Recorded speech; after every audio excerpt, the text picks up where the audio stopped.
You're standing on a frozen ridgeline. It's December 1944. The air is so cold it burns your lungs, and the forest around you is dead silent, except for the distant, dull thump of artillery. You are a commander in what was once considered the most terrifying military machine in history, the German Wehrmacht. You have conquered France in 6 weeks. You have marched to the gates of Moscow. You have seen victories that rewrote the textbooks of warfare. But now you are tired. Your men are tired. Their uniforms are thin, their boots are worn through, and their stomachs have been growling for weeks. You are waiting for a miracle. The High Command has promised a turning point, a massive counteroffensive that will split the Allied armies, recapture the port of Antwerp, and force the Americans to sue for peace. They tell you that the enemy is weak, that their supply lines are overextended, that they are soft. They tell you that the German will to fight is superior to American steel. But then, you see it. It isn't a new superweapon. It isn't a massive tank or a fleet of jet fighters. It's something far more mundane and far more terrifying. You look through your binoculars down into a valley captured during a rare moment of local success. Or perhaps you are inspecting the aftermath of an ambush on an American column. You see a line of trucks, not just a few, an endless river of them. And inside one of those trucks, or perhaps spilled out onto the snow, you see the cargo. It isn't ammunition. It isn't fuel. It's fresh chocolate cake. Or maybe it's a crate of oranges from Florida. Or letters from home that were written just 3 days ago. In that single second, looking at that one convoy, the noise of the propaganda machine in Berlin fades away. The shouting of the politicians dies out. And in the silence of that snowy forest, a cold, hard truth settles in your gut like a stone. You realize the war isn't just going badly. You realize it was lost a long time ago. You realize that you are fighting an enemy that can ship fresh pastries across an ocean wide. Your own horses are dying of starvation, pulling carts of frozen potatoes.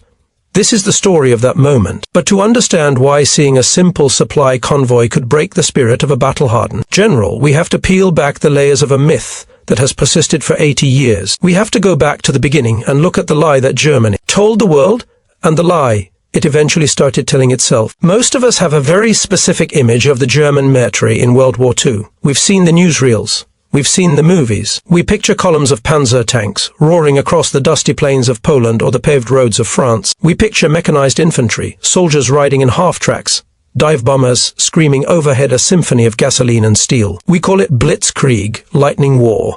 The very word suggests speed, modernity, and industrial dominance. But this image was largely a smokescreen. It was a carefully curated piece of theater designed to terrify the world. The reality of the German army was drastically, painfully different, and this difference is the key to understanding the shock of that American convoy later in the war. When Hitler launched the war in 1939, the German army was not a fully mechanized juggernaut. It was, in many ways, an army from the 19th century, with a thin veneer of modern technology painted on top. For every tank that rolled into battle, there were thousands of horses. The logistics of the Wehrmacht, the veins and arteries that kept the army alive, were powered not by diesel engines, but by oats and hay. In 1939, the German army had fewer than 180,000 trucks. The British army, which was much smaller, actually had more. The vast majority of German artillery pieces were pulled by horses. The supplies, the bread, the bullets, the bandages were carried in wooden wagons with wooden wheels, creaking along muddy roads at the speed of a walking man. This worked fine when the distances were short. In Poland and France, the distances were manageable. The tanks could punch a hole, and the horses could catch up eventually. The campaigns were short, sharp, and decisive. The world saw the tanks and assumed the entire German military was a futuristic machine.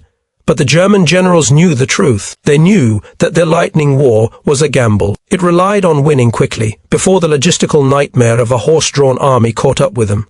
Then came Russia. When Germany invaded the Soviet Union in 1941, the gamble fell apart. The distances were too vast. The roads were terrible, often just dirt tracks that turned into bottomless pits of mud when it rained and rock-hard ruts when it froze. The tanks raced ahead, but the supply wagons, the lifeblood of the offensive, couldn't keep up. Imagine being a German quartermaster in the winter of 1941. You were trying to get winter coats and ammunition to the front lines outside Moscow, but you don't have a fleet of rugged, all-terrain trucks. You have horses. And the horses are dying. They are dying from the cold. They are dying from exhaustion. They are dying because you can't bring enough feed for them, so they are eating the thatch off the roofs of Russian peasant huts just to survive. When a horse dies, you don't just lose the animal, you lose the ability to move the cannon it was pulling. You lose the ability to move the wagon full of bread.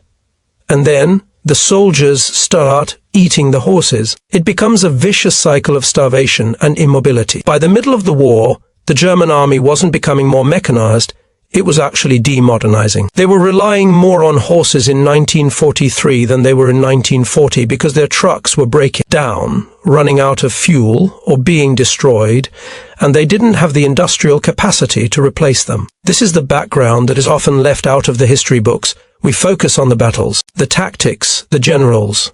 But warfare is, at its heart, a business of logistics. It's about math. It's about how many tons of supplies you can move from point A to point B per day. And in this crucial metric, Germany was fighting on a shoestring budget from day one. While the German soldier was fighting with incredible skill and discipline, he was fighting with one hand tied behind his back. He was scavenging enemy trucks because his own were inferior. He was rationing fuel because the refineries were being bombed. He was counting every bullet because the supply train was stuck in the mud 300 miles back. Now, contrast this with what was happening on the other side of the Atlantic. While Germany was scavenging for horses, the United States was waking up. In the early years of the war, American leaders made a decision that would determine the fate of the world. They decided that they wouldn't just build an army, they would build a conveyor belt of war. They wouldn't just outfight the enemy, they would outproduce them, outsupply them, and bury them under an avalanche of material. The American philosophy was completely different. The Germans built tanks like Swiss watches, beautifully engineered, complex, high performance, but difficult to repair and slow to build. The Americans built tanks like tractors. They weren't the best in a one-on-one duel, but they were reliable, they were easy to fix, and they could be built by the thousands in converted car factories in Detroit. But the real American secret weapon wasn't the tank. It was the truck. The Deuce and a Half, the GMC 2.5-ton truck. It was the workhorse of victory. It was rugged. It could drive over almost anything. And the Americans built so many of them that they became virtually disposable. If a German truck broke down, it was a crisis. If an American truck broke down, the driver could just push it into a ditch and wave down the next one. By 1944, the disparity was almost comical, if it weren't so deadly. The Allies had achieved total air superiority, they had cracked the German codes, and they had built a logistical system that was the envy of the world. They had the Red Bull Express, a massive trucking operation in France that operated like a one-way, high-speed rail line, delivering thousands of tons of supplies to the front every single day. For the average German soldier on the front line, this reality was often hidden. The propaganda ministry, led by Joseph Goebbels, worked overtime to shield the troops from the truth. They were told that the US was a degenerate nation, incapable of real sacrifice. They were told that American equipment was junk. They were told that the U-boats were sinking all the Allied supply ships in the Atlantic. The German soldier was told that the enemy was suffering just as much as he was. He was told that the Americans were starving, that they were low on ammunition, that their morale was breaking. And because the German soldier was isolated, sitting in a foxhole in the middle of nowhere, he often believed it. He had to believe it. The alternative was too depressing to contemplate. But the generals, the men at the very top, they were starting to see the cracks. By late 1944, the situation for Germany was catastrophic. The Allies had landed in Normandy and broken out of the beachheads. The Soviets were steamrolling through the east. The German industry was being pulverized by day and night bombing raids.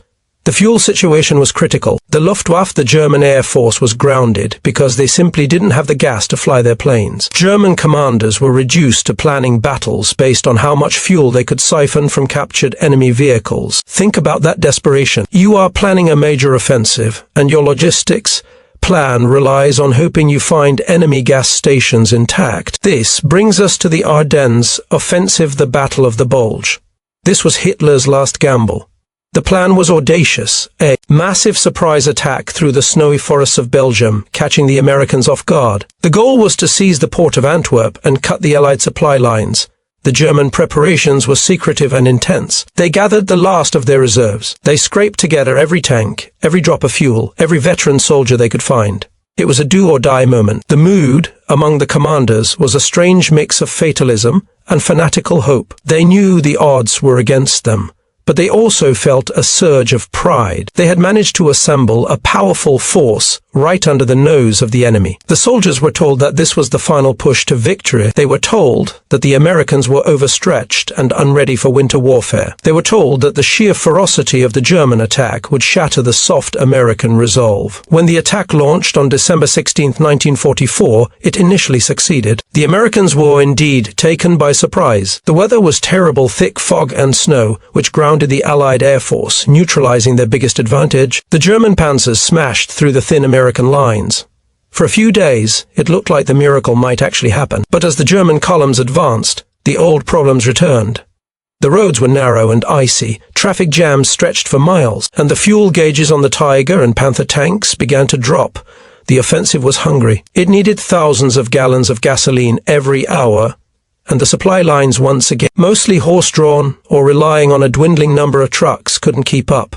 The German commanders were stressed. They were watching their timetables fall apart. They were watching their elite units get bogged down not by enemy fire, but by the friction of logistics. They were looking for any sign of weakness in the enemy, any sign that the American Colossus was stumbling. Instead, they found the opposite. As the German forces pushed deeper into American territory, they began to overrun American positions. They captured supply depots. They ambushed convoys. And this is where the cultural collision happened. This is where the two worlds, the starving, scavenging world of the Wehrmacht and the abundant, industrial world of the US Army, crashed into each other. Imagine the mindset of a German soldier in December 1944. He hasn't seen a fresh egg in 6 months. His uniform is a patchwork of captured gear. He is rationing his cigarettes. He is cold, dirty, and cynical. He walks into a captured American field kitchen or loots an abandoned jeep. He doesn't find bare cupboards. He finds a wonderland. He finds instant coffee. He finds powdered milk. He finds tin after tin of meat spam, corned beef, stew. He finds cigarettes, not the cheap, sawdust-filled German Russian cigarettes, but Lucky Strikes and Camels. He finds warm socks. He finds waterproof boots. He finds chewing gum. For the common soldier, this was a treat. A moment of joy in a miserable war. They gorged themselves on captured Russians. There are stories of German soldiers stopping their advance just loot American pantries, drunk on the sheer abundance of it all. But for the officers, for the generals who understood the bigger picture, this abundance was terrifying. It wasn't just the food. It was the packaging. Everything was wrapped in foil, in wax paper, in sturdy cardboard. It was the standardization. Every bolt, every screw, every tire was uniform. It was the waste. They saw Americans discarding things that a German unit would have treasured. They saw half-eaten meals thrown away. They saw trucks idling, burning precious gasoline just to keep the heater running, while German tanks were being abandoned because they had run dry. This is the psychological backdrop for our story. It sets the stage for that specific moment of realization. The German High Command had convinced themselves that the American supply lines were stretched thin, just like theirs. They projected their own weaknesses onto the enemy.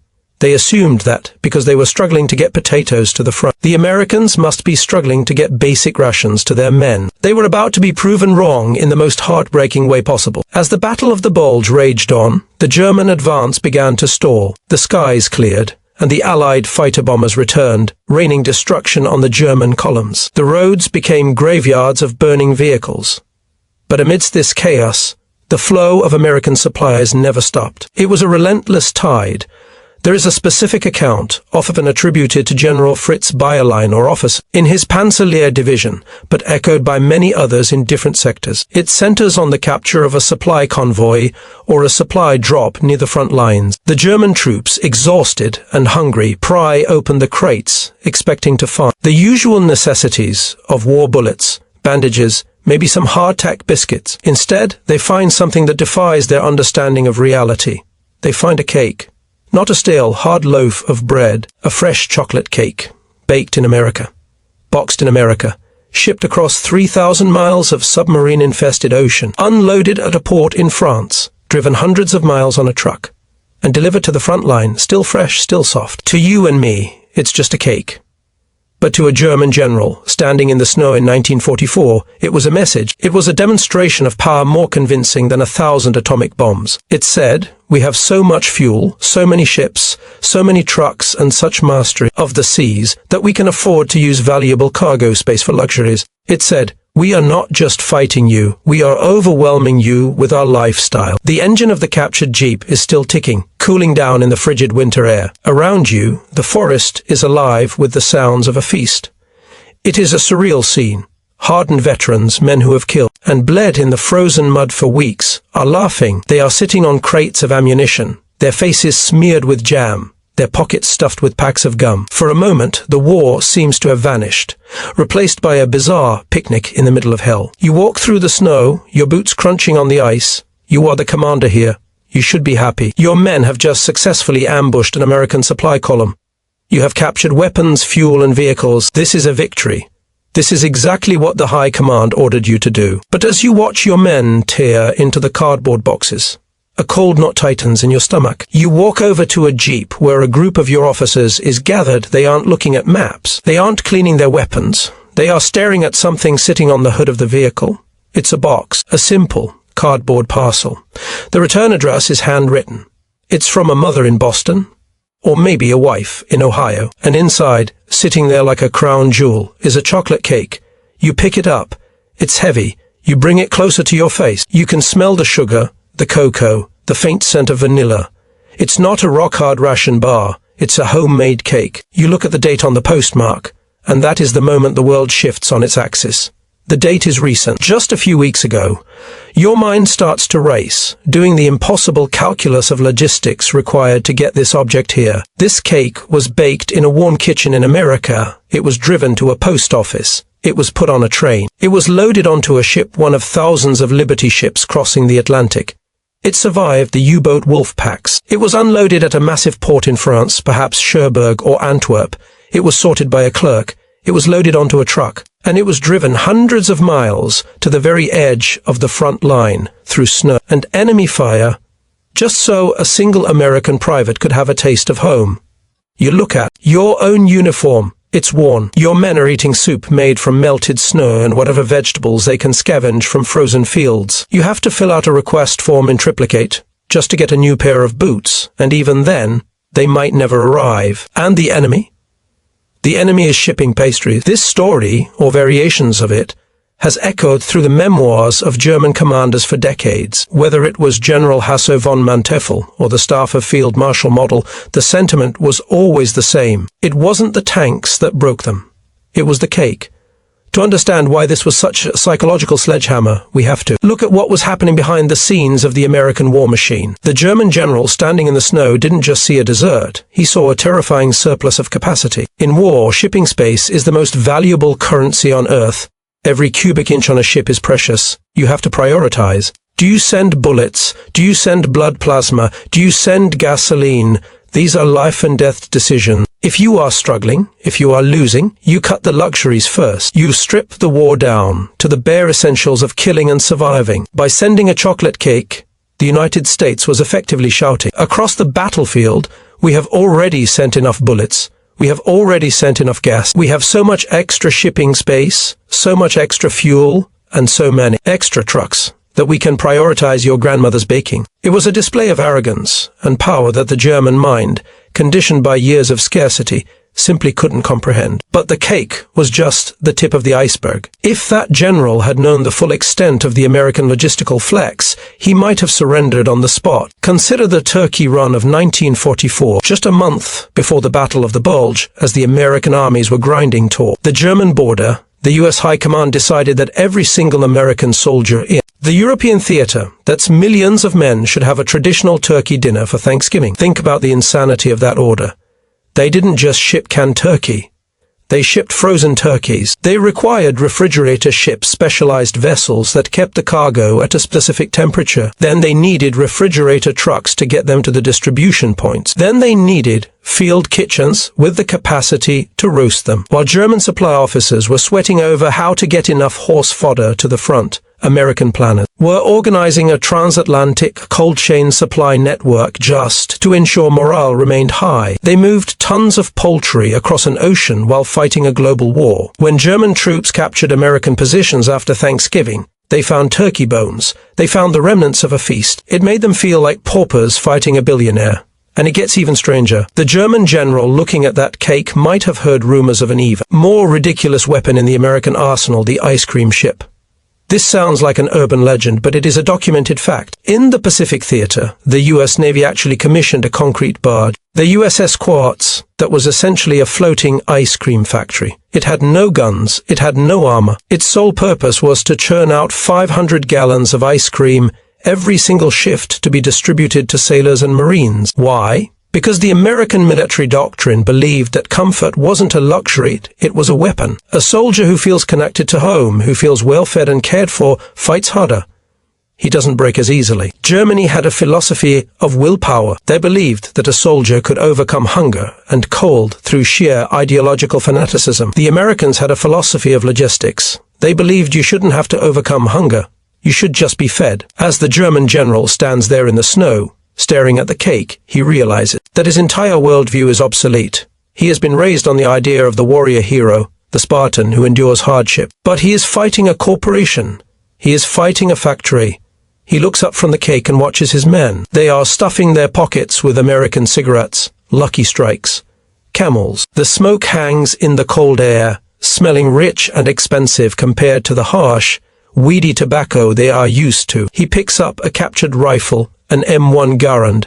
He cycles the action. It's semi-automatic. It fires as fast as you can pull the trigger. His own men are mostly equipped with bolt-action Kar 98 case, a design that dates back to the 1890s. For every shot his men fire, the American can fire 8. He looks at the trucks, the sheer number of them. The Red Ball Express, the massive convoy system the Americans ran, was moving 12,000 tons of supplies a day. The tires on the trucks are made of synthetic rubber, a technology the Allies mastered. While Germany struggled to keep its rubber plants running under constant bombing, the general realizes that every single item in this convoy represents a defeat for Germany. The fuel in the Jeep's tank represents the loss of the oil fields. The air cover that protected this convoy until the weather turned represents the loss of the Luftwaffe. The chocolate cake represents the loss of the Atlantic.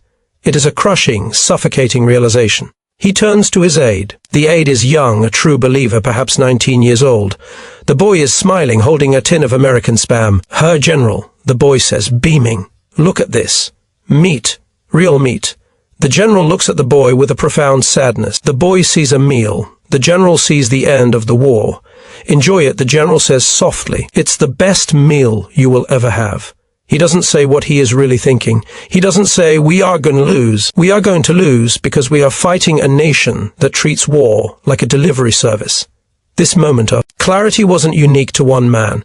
It was happening all across the front. As the Battle of the Bulge dragged on, the initial German success turned into a nightmare. The miracle weapons they were promised, the WW2 rockets, the jet fighters, were too few and too late. They were high-tech toys in a war decided by mass production. One captured German officer, when asked by his American interrogators what he thought of the U.S. Army, didn't talk about their bravery or their tactics. He simply pointed to a standard American cargo truck and said, I knew we had lost the war when I saw that. The interrogator asked, why? It's just a truck. The German officer replied, because you have so many, and you don't care if you wreck them. If we break a truck, we have to fix it. If you break a truck, you just get a new one. The supply convoy ambush, which started as a tactical victory, becomes a strategic revelation. The general in our story orders his men to burn what they can't carry. It's a painful order. They want to take everything. They want to drive the American trucks back to their lines, but they can't. They don't have the fuel to drive them. Think about the irony. They are sitting on captured American gasoline, but they can't take it with them because their own tanks are dry, and they have no way to transport the fuel drums. They have to destroy the very thing they need because they lack the capacity to use it, so they light the match. The general watches as the American supplies go up in flames. The chocolate cake, the cigarettes, the boots, the letters from home, it all burns.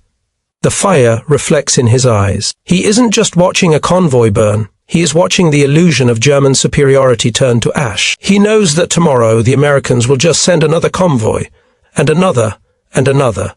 There is no stopping the flow. It is a river of steel and supplies that will eventually drown them all. As the column of smoke rises into the grey winter sky, marking their position for the Allied fighter bombers that will surely come with the morning light, the general climbs back into his command car.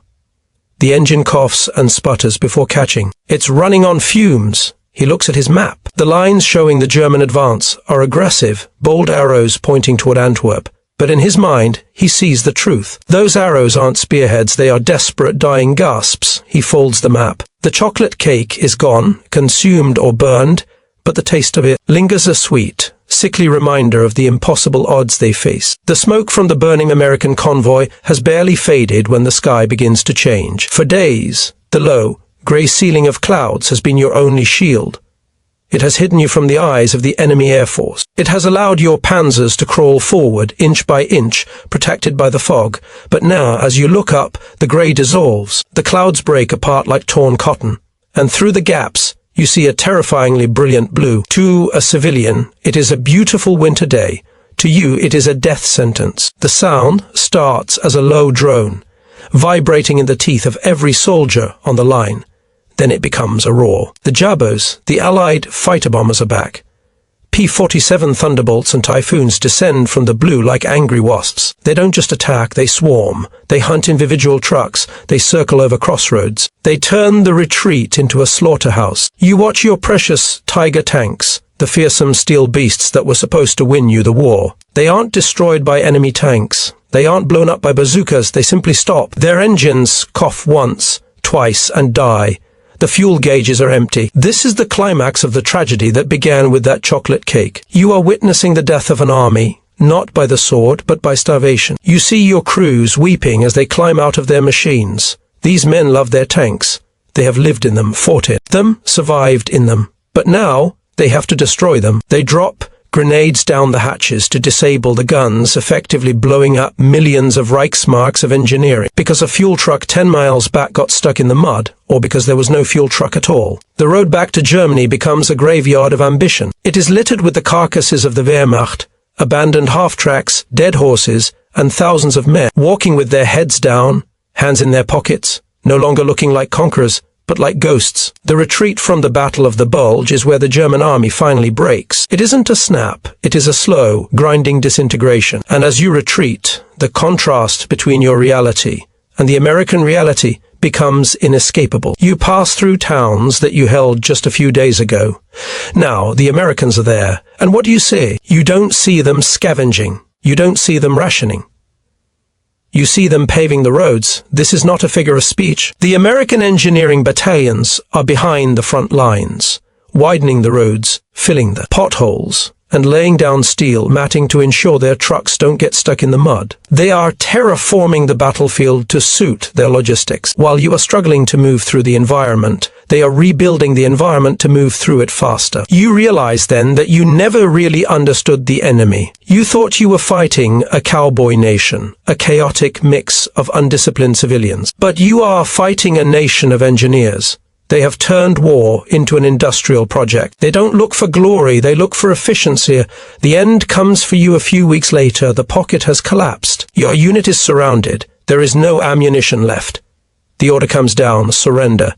It is the hardest thing a soldier can do. To hand over your weapon is to admit that everything you suffered for, everything your friends died for, was in vain. But there is no choice.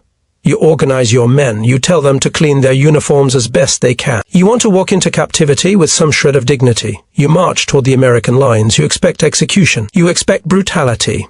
You have been told by the propaganda machine that the Americans are gangsters who will mistreat you. Instead, you encounter boredom. The American GIs guarding the checkpoint look at you not with hatred, but with a casual indifference. They are chewing gum. One of them is reading a comic book. They wave you into a holding pen like they are herding cattle. It's almost insulting. They aren't afraid of you. They aren't angry at you. You are just another logistical problem for them to solve, another mouth to feed, another head count to process. And then the final blow lands.